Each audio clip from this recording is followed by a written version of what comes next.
At the start of the 21st century, 2 billion people were infected with the hepatitis B virus. The World Health Organization estimated that about 600,000 people died every year for causes related to the infection. This is an infection that is transmitted through contact with blood or other body fluids of an infected person. Now, hepatitis B infection can be asymptomatic and go unrecognized, or it can cause acute liver inflammation followed by serious symptoms. In most people, the illness lasts for a few weeks or months and then the virus disappears. But about 10% of adults and 90% of infants become chronically infected, which means that they can transmit the disease to others, and because of chronic inflammation of the liver, they can develop scarring of the liver that leads to cancer and premature death. The point is, hepatitis B infection is a very serious public health issue. Wouldn't it be great to have a vaccine for hepatitis B? Well, we actually have one, and a very effective one. However, this vaccine has a rocky history. In 1996, when the vaccine started to be used, the French authorities received reports of over 200 cases of neurological diseases that happened shortly after hepatitis B vaccination.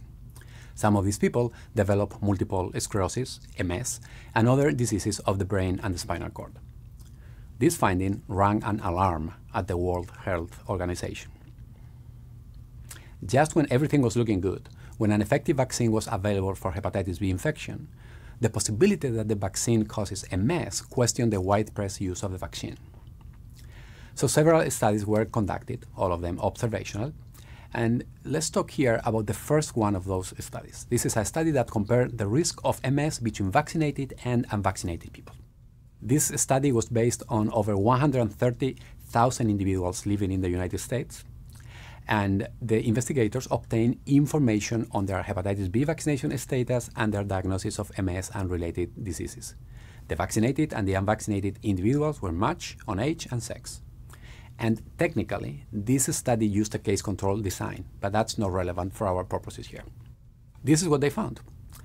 They found that the rate of MS and related diseases within 2 years of vaccination was exactly the same as the rate in those who were not vaccinated. The odds ratio was 1. This was a very welcome finding. You could almost hear the sigh of relief among public health officials around the world. So perhaps the 200 cases in France were just people who would have developed MS even if they had not been vaccinated. However, other studies suggested that the risk of MS after vaccination could actually be elevated. Is it possible that the large study in the United States was biased? And if so, in which way? We will return to this problem later in this lesson. By then, we will be able to use causal graphs to explain what's going on here.